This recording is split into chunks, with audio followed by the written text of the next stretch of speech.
નમસ્કાર મિત્રો સ્વાગત છે તમારું અમારી યુટ્યુબ ચેનલમાં। આજની વિડીયોમાં વાત કરીશું દેશ અને દુનિયાના સુપરફાસ્ટ સમાચારની। સૌપ્રથમ હેડલાઇન્સ ઉપર નજર નાખીએ તો અંબાજીની કાયાપલટ થશે, 1200 કરોડનો પ્લાન તૈયાર। જીઓ, એરટેલ અને વીઆઈને મોટો ફટકો, બીએસએનએલ જોરદાર મેદાને ઉતર્યું છે। કમલમના નામે ભાજપ નેતાના દીકરાનું મોટું કૌભાંડ સામે આવ્યું છે। દારૂ પીધા પછી અંદરનો શેતાન બહાર આવી જતો। મહીસાગરમાં ધોધમાર વરસાદ, 2 કલાકમાં 4 ઇંચ વરસાદ નોંધાયો છે। ચાંદીપુરા વાયરસના સમાચાર, મૃત્યુઆંક 53 થયો છે, 131 કેસ સામે આવ્યા છે। પેરિસ ઓલિમ્પિકથી ખરાબ સમાચાર, લક્ષ્યની જીત અમાન્ય રહી છે। હવે ઉત્તર અને મધ્ય ગુજરાતનો વારો, મોટી આગાહી સામે આવી છે। ઇન્કમટેક્સ રિટર્ન ભરવાના માત્ર 2 દિવસ બાકી છે। અલ્ટ્રાટેકે ઇન્ડિયા સિમેન્ટમાં 32.72% હિસ્સો ખરીદ્યો છે। આ શહેરો પ્રવાસીઓ માટે હવે સૌથી ખતરનાક સાબિત થયા છે।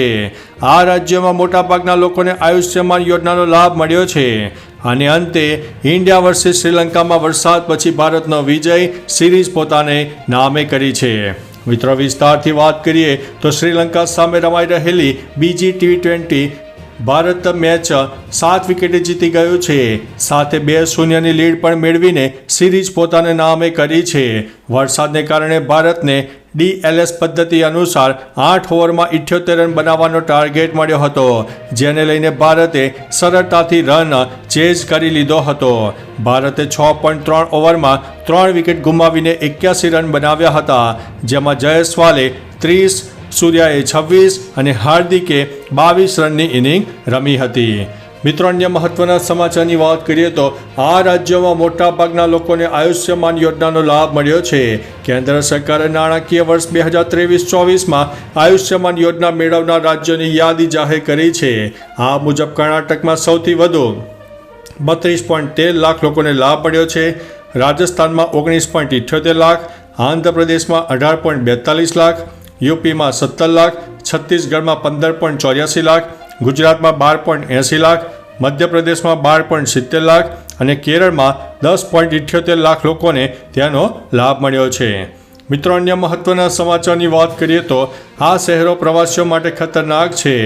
વેનેઝુએલાનું કારાકાસ શહેર પ્રવાસી માટે સૌથી ખતરનાક છે। જો તમે ટુરિસ્ટ હો તો તમે અહીંથી સરળતાથી લૂંટાઈ શકો છો। કરાચી શહેર વિશ્વના સૌથી અસુરક્ષિત સ્થળોમાં બીજા ક્રમે છે।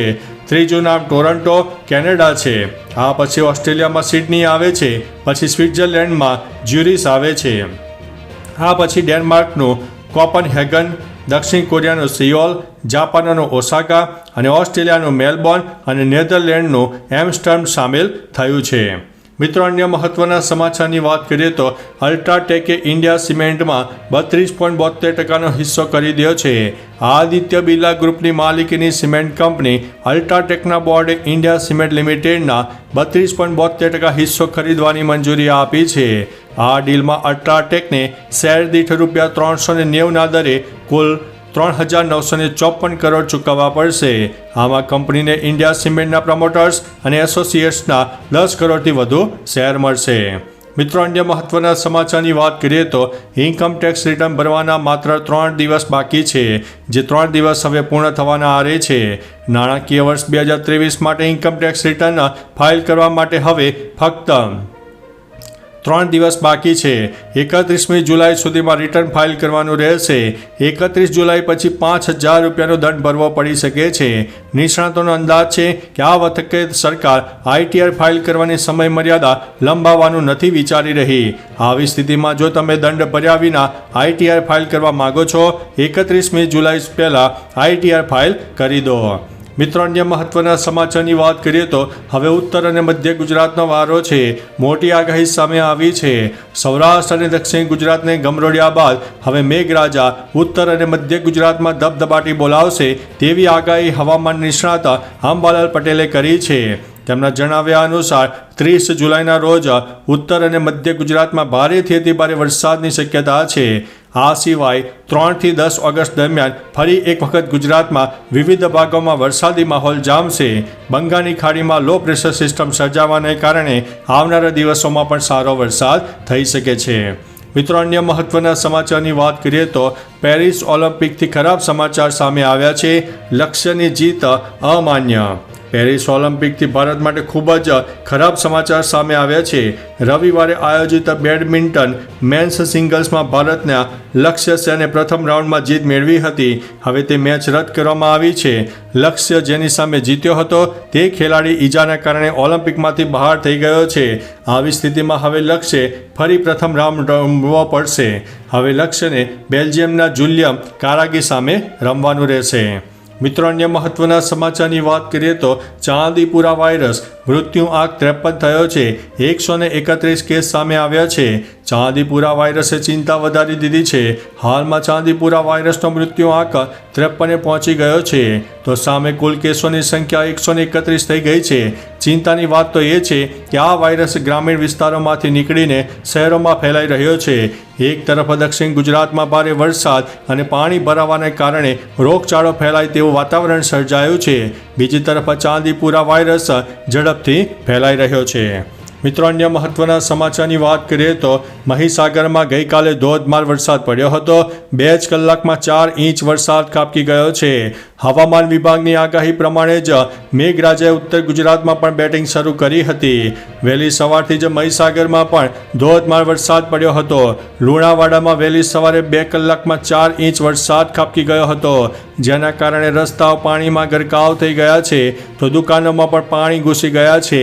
શહેરના મુખ્ય રસ્તાઓ પર જાણે કે નદીઓ વહેતી થઈ હોય તેવા પણ દ્રશ્યો સર્જાયા છે. અને મિત્રો ગઈકાલે લુણાવાડામાં ફરીથી વરસાદનો બીજો રાઉન્ડ પણ શરૂ થઈ ગયો હતો. મિત્રો અન્ય મહત્વના સમાચારની વાત કરીએ તો ફિલ્મ લેખક જાવેદ અખ્તરે તેમની દારૂ પીવાની આદત વિશે વાત કરી છે. એક ઇન્ટરવ્યૂ દરમિયાન તેમણે કહ્યું છે કે મારી અંદર ઘણી છુપાયેલી લાગણીઓ હતી. ઘણીવાર દારૂ પીધા પછી હું આક્રમક બની જતો હતો. જ્યારે હું દારૂ પીતો હતો ત્યારે મારી અંદરનો શૈતાન બહાર આવી જતો હતો. મેં મારા જીવનમાં 2 થી 4 સારા કામ કર્યા છે. તેમાંથી એક એ છે કે 31 જુલાઈ 1991ના રોજ મેં છેલ્લી વખત દારૂ પીધો હતો અને તે પછી મેં ક્યારેય દારૂને અડ્યો નથી. મિત્રો અન્ય મહત્વના સમાચારની વાત કરીએ તો કમલમના નામે ભાજપ નેતાના દીકરાનું મોટું કૌભાંડ સામે આવ્યું છે. લોકસભા ચૂંટણીમાં ભાજપ કાર્યાલય કમલમમાં ગાડીઓની જરૂર છે તેમ કહીને 76 જેટલી ગાડીઓ ભાડે લઈને તેને ગીરવે મૂકવાના કૌભાંડમાં ખુલાસો થયો છે. જે મામલે ક્રાઇમ બ્રાન્ચ દ્વારા ભાજપના બક્ષીપરના નેતાના પુત્ર પ્રિન્સ મિસ્ત્રીની ધરપકડ કરવામાં આવી છે. દેવું વધી જતાં તેણે આ કૌભાંડ કર્યું હોવાનું સામે આવ્યું છે. હાલ પોલીસે 35 જેટલી કાર જપ્ત કરી છે. આ મામલે વધુ તપાસ હાથ ધરવામાં આવી છે. મિત્રો અન્ય મહત્વના સમાચારની વાત કરીએ તો જીઓ, એરટેલ અને વીઆઈએ તેમના ટેરિફ પ્લાન 11 થી 25% મોંઘા કર્યા છે, જેના કારણે લાખો વપરાશકર્તાઓ બીએસએનએલમાં પોર્ટ કરાવી રહ્યા છે. હવે રિપોર્ટ પ્રમાણે ટેરિફ પ્લાન મોંઘા કર્યા બાદ જીઓ, એરટેલ અને વીઆઈને મોટો ફટકો પડ્યો છે. તેમણે મોટી સંખ્યામાં તેમના ગ્રાહકો ગુમાવ્યા છે તો સામે બીએસએનએલને 25 લાખ નવા ગ્રાહકો મળ્યા છે. એટલે કે હવે બીએસએનએલ તરફ લોકો જઈ રહ્યા છે. મિત્રો અન્ય મહત્વના સમાચારની વાત કરીએ તો અંબાજીની કાયાપલટ થશે. 1200 કરોડનો પ્લાન પણ તૈયાર થઈ ગયો છે. ગુજરાતના સુપ્રસિદ્ધ યાત્રાધામ અંબાજીના કાયાપલટ માટેનો 1200 કરોડ રૂપિયાનો માસ્ટર પ્લાન તૈયાર છે. પીએમ મોદી સામે તેનું પ્રેઝન્ટેશન રજૂ કરાયું છે. 3 તબક્કામાં સંપૂર્ણ શહેરની કાયાપલટ કરવામાં આવશે, જેનું ખાસ આકર્ષણ શક્તિપથ છે, જેના વડે 4 ચોકમાંથી 2.5 કિલોમીટર રસ્તે ચાલીને સીધા ગબ્બર સુધી પહોંચી શકાશે. 2027 સુધીમાં આ પ્રોજેક્ટ પૂરો થવાનું અનુમાન લગાવવામાં આવી રહ્યું છે. તો ચાલો મિત્રો, ફરીથી દેશ અને દુનિયાના સુપરફાસ્ટ સમાચાર લઈને મળતા રહીશો. ત્યાં સુધી અમને રજા આપશો. નમસ્તે.